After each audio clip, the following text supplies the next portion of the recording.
Welcome back. We're still expecting the Commissioner for Information, Lagos State, Mr. Kehinde Bamigbetan, to join this conversation on the land use chart. Mr. Ojo, before we went on that break, you said you made a statement about this new land use charge law being a tool to incapacitate the local government the more. Yes. Why would you say not only that, what they are actually doing is to effect an amendment of the Constitution of the Federal Republic of Nigeria by themselves. Yes, I've gone through that law carefully.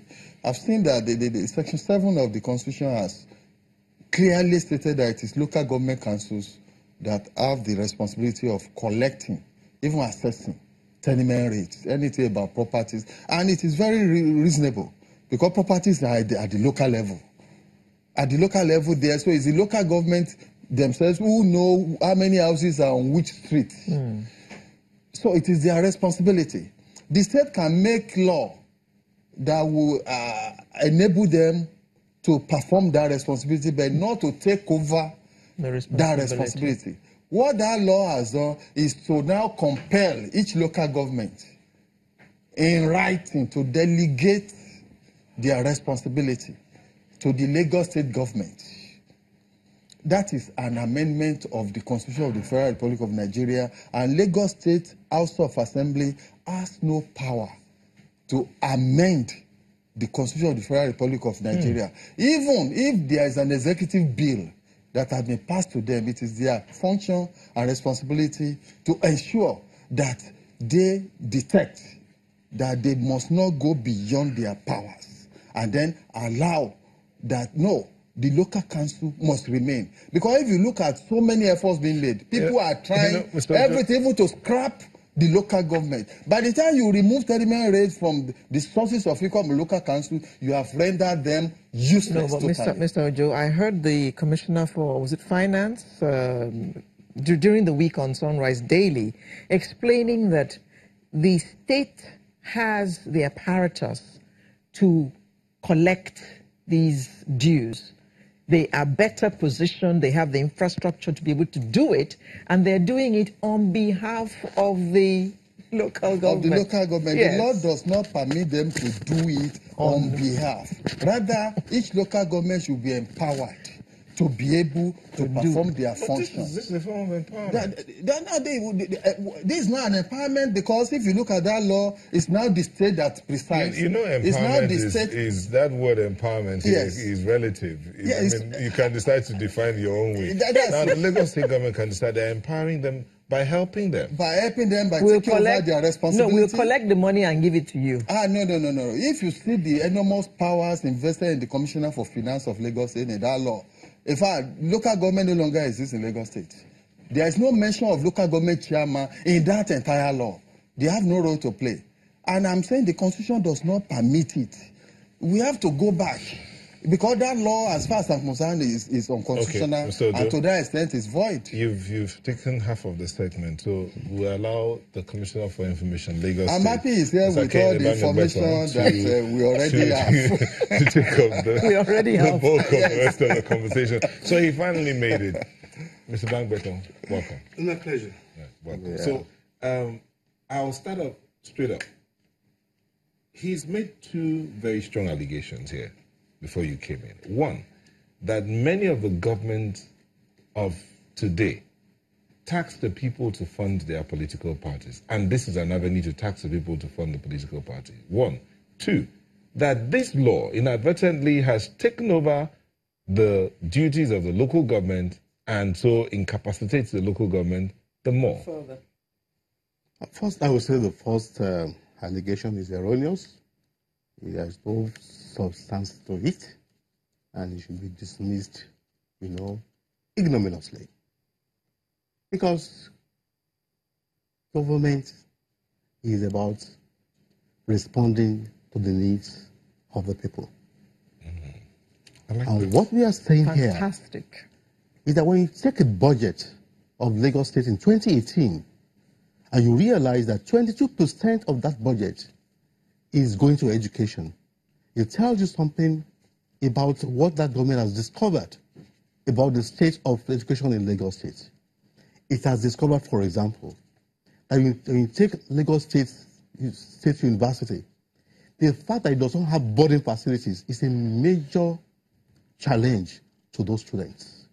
And you want to solve that problem once and for all by providing that major facilities for them. You will need to spend more money.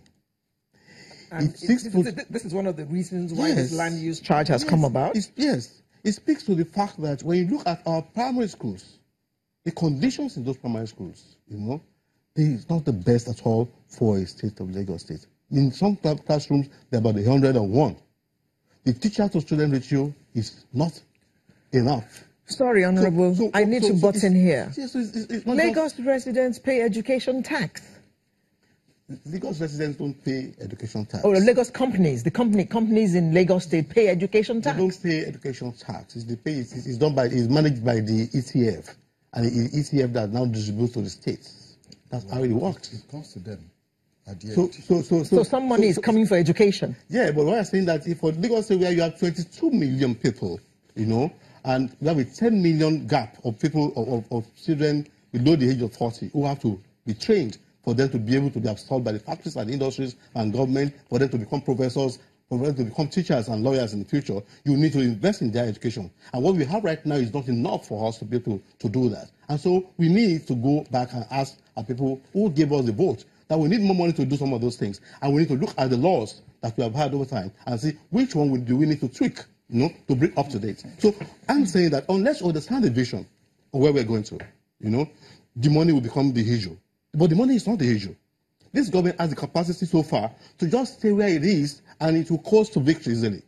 But when the government decides to take the position of a statesman and not a politician looks at short terms, the statesman looks at the long term. The people that we met and we took this thing from, like Obafemi Awolowo regime, they didn't look at short term. They thought long term.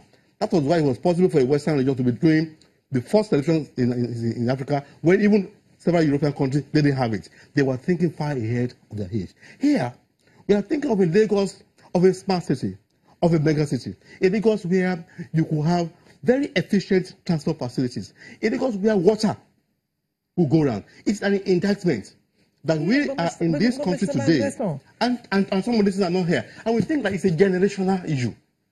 Our own generation must be to solve some of the problems that we have been carrying along all over the time. So when we sit down, we say, okay, what does it cost to make this happen? It costs money. And we are only saying that Mr. Bamigbetan, the impression given and the talk out there is that Lagos State has been very, very inconsiderate. Because you're mentioning all these things now, but these are all things you cannot do in one day. You've slapped this high bill on the people, which they can't afford because they're just coming out of a recession. Minimum wage is still 18,000 naira. People are struggling to eat. People cannot eat 3 meals a day. And you want them to contend with all these taxes because you want a mega city in 24 hours. You cannot build a mega city in 24 hours. We agree that this is not an overnight business, but we know we have to start from somewhere. Yeah, but the way you're going about it is like you want it like tomorrow. Let me look at, you said the way we are going about it. I ask you, as at 2001, you were paying 1,200. In my own house, I paid 2,000 as land use charge. Now, I didn't have a house then, so I was not paying I'm just letting you know. I have a bill now of close to 8,000. I agree with you, it's like a 400% increase. But then when you look at the value of 1,200 in the year, none of that. I mean, if you look at the value, of that amount in 2001, and you graduate it and you say it is 400% increase. That doesn't even agree that it's a 400% increase. But I'm telling you that if you don't look at the average, if you break it down across 15 years, that comes also to about 15% per annum increase inflation rate. If you look at Nigeria's inflation rate over the years, it's also about 15%. Okay. So in real terms, the money has not changed. The value may seem different, but in real terms of Nigerian economy, the money really, the value has not changed. What 1,200 will buy at that point in time is what 5,000 will buy today, if you're very honest with me. So the argument really cannot be based on value. It has to be based on what really are we going to use the money for. And we are saying that we have shown some track record in this area. We have demonstrated, some capacity in project delivery. We have demonstrated some capacity in doing inclusive governance, in taking roads to nooks and crannies where they were never there before.